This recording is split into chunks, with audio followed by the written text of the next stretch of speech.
Good morning, noble colleagues here on this 18th Ophthalmology Conference. My name is Carlos Curi from Brazil. I will be presenting a topic that's very highlighted nowadays, this OCT Angiography. I'm from São Paulo State. It's a city, São José do Rio Preto, in the southeast of the country. It's a 500,000 inhabitants city. So, about some technical aspects of the OCT angiography.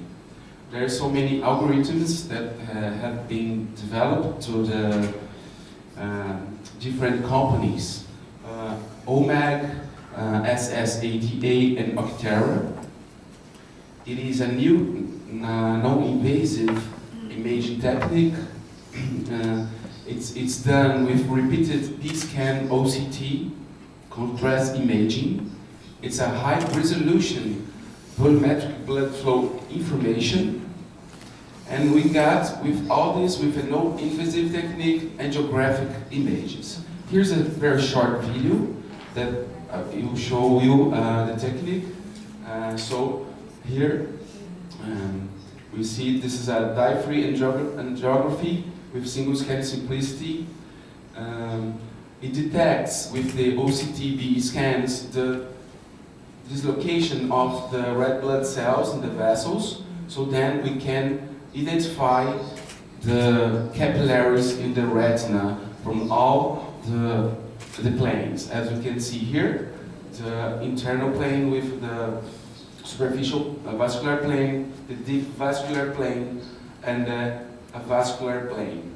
And also we are able to identify the choroidal circulation. Angioplex is a technology from Zeiss, and that gets a superimposed map with different colors. Red superficial, green is deep, and blue is the avascular layer. Here is the map that we have with the end of the exam. We see here the corresponding images that we're going to see in details in the next few slides, the normal exam. So here is the image that we got in the superficial layer. Here's the scan in the red lines. It gets from the internal limited membrane to the inner plexiform layer. This is the superficial retina. The deep retina is from the inner plexiform layer to the outer plexiform layer, and the avascular layer, the layer that we have the photoreceptors. So it's from the outer plexiform layer to the RPE. Here is a comparison between the invasive technology, as we know, the fluorescein angiography and ICGA. So, as I said, it's a not invasive technique, the OCTA. Against invasive technique, we know that we have to use contrast in the FA and ICGA. It's fast and high quality, so we can do the follow-up visits of the patients very frequently. And the FA and the ICGA takes 10 to 30 minutes in the late phase of the exam. It's three-dimensional against a two-dimensional. And we have, as you see in that video, the segmentation of the layers. And we are able to differentiate from the three types of CNV, as we're going to see next. There's some advantage of the dynamic exam here, as you're going to see in the FA and ICGA. We can see leakage, and the OCTA we are not able to see leakage from the vessels. We can see staining of the capillaries and staining of the optic nerve, like in vasculitis and optic neuritis. And in the exam with contrast, we are also able to see pooling of the contrast. Of this, there's some differences. The field is quite limited in the OCTA, coming from 2.2 millimeters to 12 to 12, against a very wide field in the FA. Here's the companies that have this technology, Heidelberg, Zeiss, OptoView, NIDEC. It's very important to identify a normal OCTA, so then we're going to be able to see the pathological ones. Here we see a 3-to-3 scan, the superficial layer, 6 to 6 millimeters and 9 to 9. As we see, we lost the definition as we increase the field of the exam. Here's a comparison with the fluorescent angiography. From the 3-to-3, as we see, all the capillaries more detailed here in the OCTA comparing to the FA. And here is a 3-to-3 build with the superficial layer, the deep layer, the avascular layer, and the core capillaries. Here we see the ghost vessels. There's some artifacts in the exam. This is a normal exam. And here the OCTV and the UNFAS with this scan here at this level. Okay, now the applications of these exams, this technique. AMD, RAP, and PCV, diabetic retinopathy, venous occlusion, uveitis, and glaucoma. I'm going to talk to the two main indications, applications that we have in our daily practice. That's AMD and diabetic retinopathy. We know that these two is the most important causes of blindness among economic active people. It's the diabetic retinopathy, and the elderly after 60s is the AMD. So this is a very important public health issue. So this is why this exam is very important, as we're going to see. Some aspects of the dry AMD, we have drusen, have pigmentary changes, we have RP and photoreceptor loss, we have geographic atrophy. So consequently, we have a choroidal decreased flow and decreased choroidal density, as you see here in the geographic atrophy. Here's a pathologic exam in the dry AMD. Here's the UNFAS. We don't see so many details, the UNFAS. And here we see the scan with the green red line. We see the presence of drusen. The drusen is represented, the atrophy is represented for a decreased flow of the blood cells. So we have this hyposignal here, and all this slices, that scans that you see here. In the geographic atrophy also we can see the choroidal circulation because we don't have so many tissue here, the macula, and you see a decreased choroidal flow also in the dry AMD. Here is the point, the wet AMD. So as we can see here, there's two branches of vascular network. It's like a C-fan growing, and we can delimitate very well the membrane, the CNV and the OCTA. And here's the OCTB showing there's a hyperreflective under the RP and also subretinal fluids, improving the presence of the active membrane. That's a comparison with the FA. Well, here in FA, we see a progressive, no homogeneous fluorescence, but a pinpoint, and we cannot precisely define the limits of the membrane. Here's a case with a type 1 CNV, that's why OCT gets a nice place here. Here in the color fundus, we see some grayish appearance in the nasal superior to the macula. In the red-free fundus, we see a whitish appearance. And the FA, we see only a pinpoint hyperfluorescence with no definition about the lesion. In the ICGA, for type 1 is very good. And you see in the late phase the presence of the plaques here, improving the presence of the CNV. And here we see the branches, the network of the CNV in the OCTA very precisely. And here is the OCTB showing the presence of supraretinal fluid. Here's a case of type 2 CNV. As you see here, some alteration in the macula here in the color fundus and the macular mapping. We see abnormal elevation here in the papillomacular bundle. The OCTB showing cystoid macular edema, and here the presence of the membrane, the medusa pattern.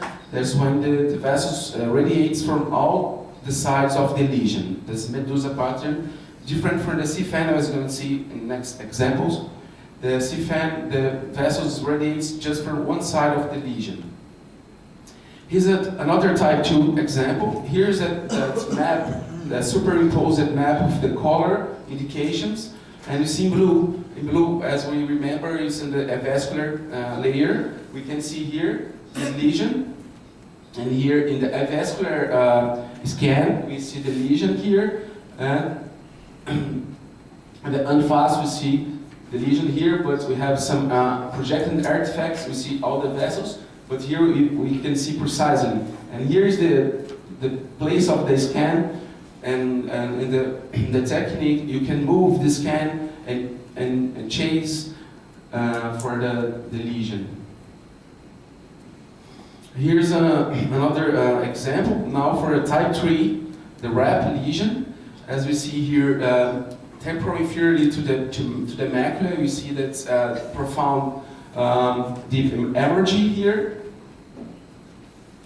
Here we see the retinal mapping with a normal elevation, and in the fluorescent angiography we don't see so much. We see a blockage from the blood, and there's a hypofluorescence and a surrounding hyperfluorescence.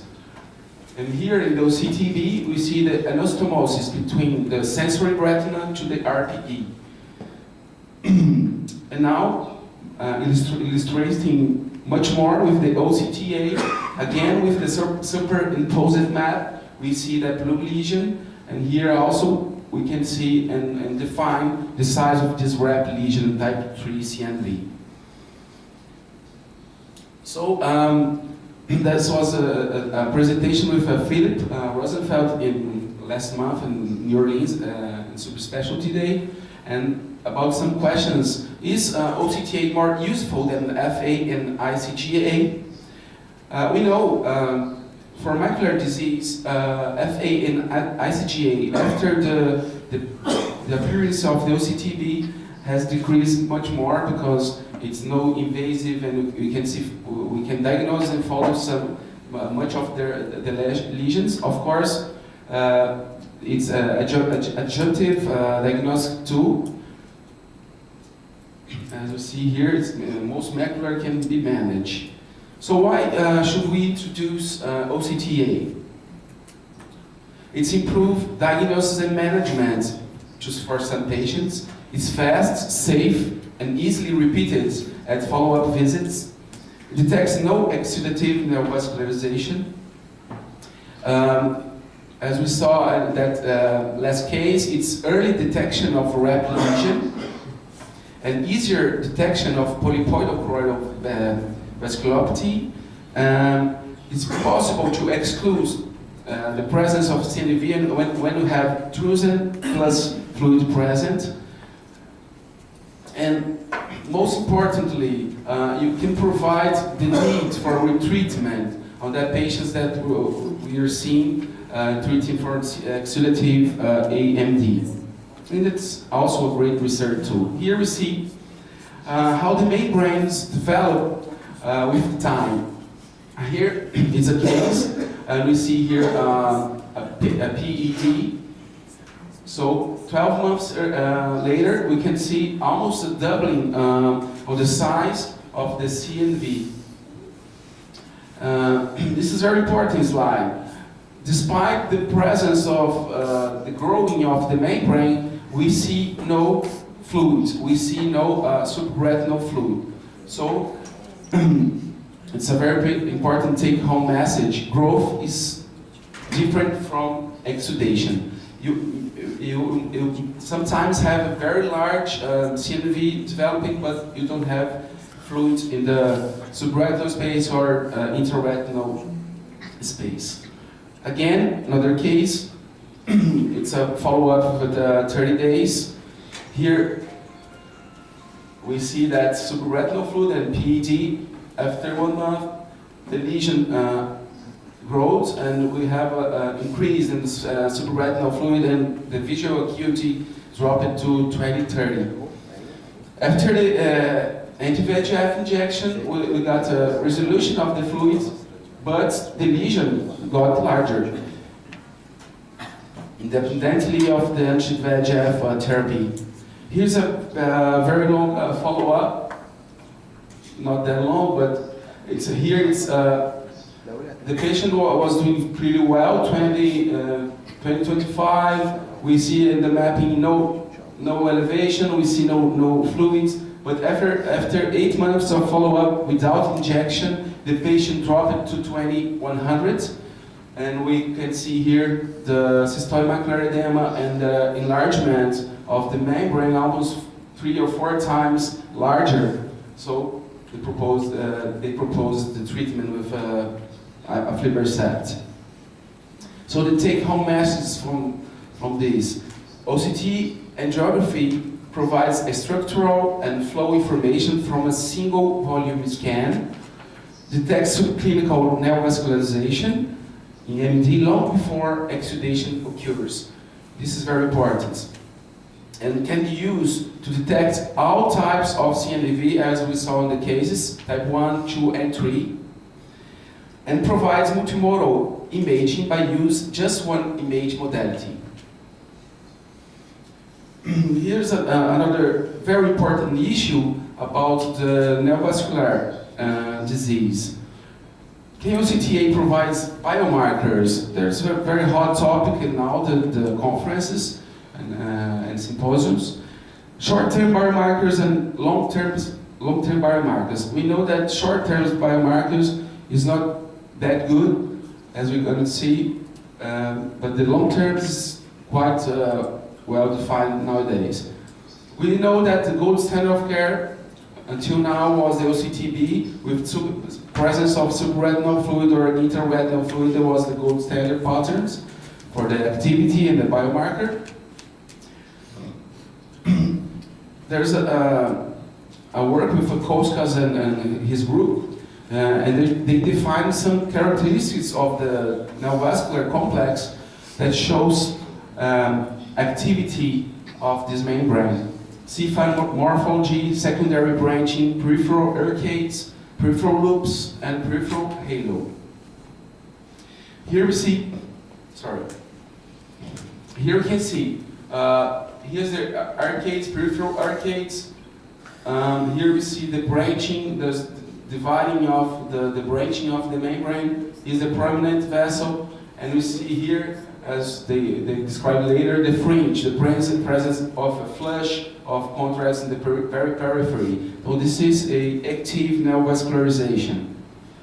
Here's a case of medulla pater again. That's the one that the vessels radiates from all the sides from the lesion, and we see the prominent vessel. We see the peripheral arcades.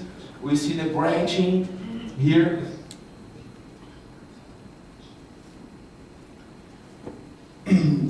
And now, signs of inactivity. When should I stop to inject this patient? The membrane has some characteristics now. As the time passes, the vessels got largely dilated and straight. Absence of secondary branching. We cannot see any more secondary branching. No more peripheral arcades. It's like a dead tree appearance. Here is a case with an inactive neovascularization. So we see very little branching. We can see a very prominent vessel here, and peripheral arcades had diminished. And this patient, 86 years old, after 24 injections and a follow-up. a large follow-up with 20/30 vision. This is a stable case. Again, another more case of inactivity. Here's an 86 years old female with after 17 ranibizumab injections, 2050. It's a 3 years follow-up, and we see this CFAN pattern. We see radiation just for one side. There's prominent vessel. We see very little branching, and we cannot appreciate so many arcades in the periphery.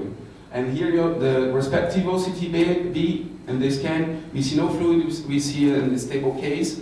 Another case, 89 years old, 15 applications. And it's 26 follow-up, 3 years. Here we see medusa pattern, and we don't see any activity, all that characteristics that I mentioned before. Again, another case, 80 years old, 9 injections, 2060 after 14 months, and you see that tree appearance. This is very important. Bruno Lombroso and his group in Doheny made this diagram showing the evolution of the activity through inactivity. This is a immature lesion with the peripheral arcades, all the branching, and progressively it gets more mature and hypermature, because these vessels with the theory is that the vessels with the branching vessels has no protection in the endothelium from the parasites. So the anti-VEGF therapy got these vessels and get it regressed. So then you have the hypermature. So a very important message from that is that it's unprotected endothelial cells from the parasites, and we know that this is sign of activity, this is sign of inactivity. So the OCTA no-invasive exam can show us should we continue to treat, shouldn't we continue to treat that patient after 25, 30 injections. There's also from Bruno Lombroso, he made some classifications of the patterns of growth. There's a symmetric pattern, that's the most common, and the asymmetric pattern is least common. And also the finger line projections. And here is a case with membrane doubling after 2 years, and this is symmetric growing, and we see here a very left here, up left, this immature lesion. As they got doubling, they got more mature. Here's an asymmetric growth, the finger line projections example. The lesion didn't grow up that much, but we can see the asymmetric growth pattern. Here's an example that we saw in the diagrams here, the immature lesion. We know that this lesion we must treat very aggressively. We know that this lesion will increase in area, and maybe this will be a very burden for that retina and decrease in visual acuity. This is a mature lesion. We see some branching, some arcades, and the hypermature that tree appears. Here's again another example, 1 year progression with the OCT-B. And this paper from David Saraf, presented at AAO this year, shows that immature lesion is an important biomarker with an odds ratio of 4.2, statistically significant for the CNV doubling. Also that capillary fringe in the peripheral of the lesion.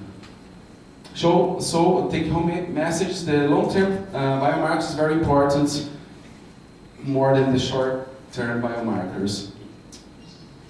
We have some 10 minutes more. I will talk about the diabetic retinopathy. It's very important also because we can detect capillary dropout very early in the pathology. So then we can do a more severe control of the clinic. So here in OCTA is very rich imaging because you can see microaneurysms, vascular loops, capillary no perfusion, FAZ remodeling, microvascular caliber irregularities, and new vascularization also. We can see the delimitation of the nerve vessel from the disc, different from the FA, that's a flush, we can see nothing. And here an example of the focal edema, here the retinal mapping, and we see here is leaking from all the sides in FA. We see disseminated retinal edema, and here in the superficial layer we can see the cysts, and the deep layer you can see also cysts, depending on the scan that you do. Here comparing the scanning laser ophthalmoscopy with OCTA, we can see it's very compatible, showing that capillary dropout. From that studies with SLO, now there's been development of software that detects the density of the vessels in the diabetic retinopathy, like a quantification of it, as we're going to see. We can see here comparison, and here's very important. A case of CRVO, we see the capillary dropout, and you see the vessel density map. We have a increase in the, we have a decrease in the density with the vessel. In the control eye, there's 42, there's a good perfusion, and here in the CRVO ischemic form, we can see that diminished to 25. Here it's density map scale on all the types of retinopathy. Normal, we can see a good average of perfusion, 0.23. Mild, no proliferative. Moderate, not proliferative. Severe, and proliferative. You see, there is a diminished reduction on the density of the vessels. Here are some examples. In the mild, we can see a beginning of some capillaries dropout even on mild retinopathy. In fluorescein angiography, we can see the enlargement of the foveal vascular zone. We know that foveal vascular zone have a kind of 650 microns. When we have up to 1,000 microns, we have ischemic maculopathy. But in this case, we can earlier detect that ischemic issue. There's another case, we can see the beginning of the enlargement of the foveal vascular zone. The moderate case, we can start to see more capillary dropouts. And what's the significance of these widened intercapillary spaces? And what point can we see it's no perfusion, it's capillary dropout. So some studies came after that, detecting the distance between the capillary that will be a normal maximum intercapillary distance. Also, for the development of the software, they got 6 microns as a normal distance. Instead of up to 120, there is a ischemic process with the formation of microaneurysm and enlargement of that capillary dropout, as you can see in the perfusion density map. Here we see, so the standard deviation, we see up to 8, we see enlargement of this capillary dropout. So here we can see, finally, the density map showing all the stages of the disease until the proliferative disease. Here we see again that with the proliferative we see much more areas of up to 8 standard deviation capillary dropout. Another map showing graphic. What's the importance of this no perfusion, this capillary dropout? All of us know that ischemic retina produces VEGF, and as the disease develops, we have new vascularization, all that tragedy that we know with the diabetic retinopathy. But as ophthalmologists, we are able to detect before the systemic disease also occurs. We know that when we have microaneurysm, if you go to the kidney, you have some loss of albumin, and you begin the systemic process of the ischemic disease. So we are able now, with this exam, to early detect this ischemic process and corroborate to the clinicians and endocrinologists and nephrologists to make a tight control of the diabetes.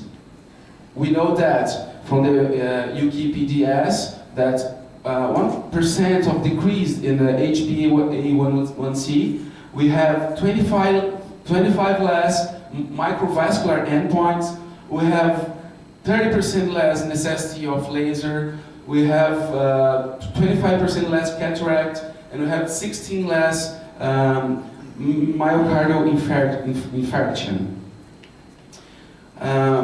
Also, we know that we have capillary reperfusion with the reduction of the levels of HbA1c. Here we see follow-up from 12 to 11. We see the reperfusion of some capillaries. This is very important.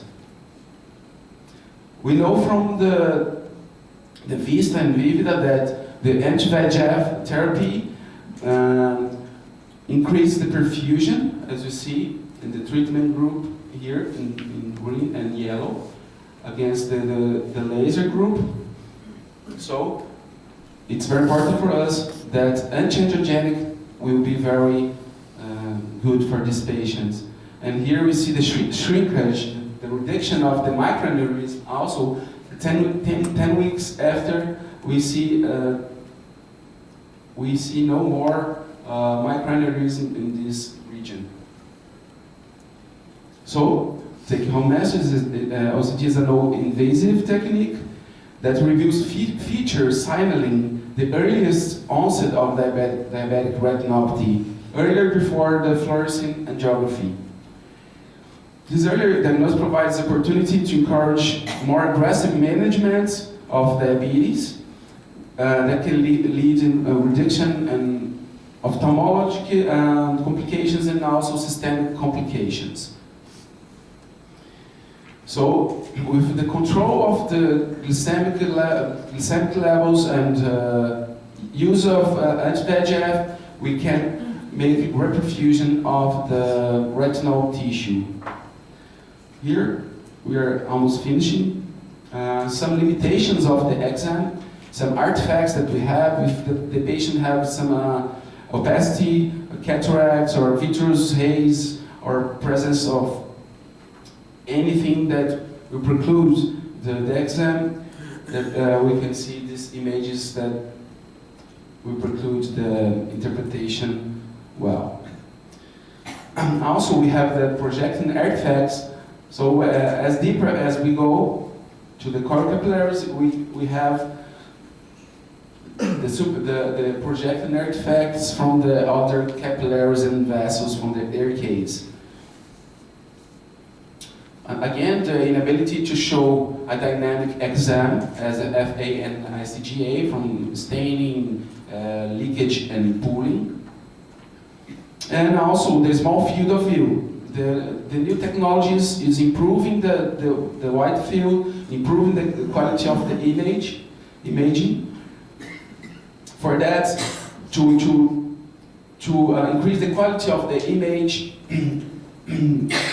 we have to increase the scan speed from to sweat source that we can see here in a very nice picture of 1212 to sweat source. There's very expensive machines, but in the near future we are going to be able to have this wide field exam from OCTA also. And also you can do a montage. Some companies have the software that make the montage with all the images, so then you can see a more wide field with a high resolution, with a no invasiveness. So here you can see more precisely, as we see in the fluorescent angiogram, areas of capillary dropout, areas of ischemia, making the maps that we saw. Grazie, thank you very much for your attention, and I hope I got you good take home messages for day-by-day ophthalmology practice. Thank you.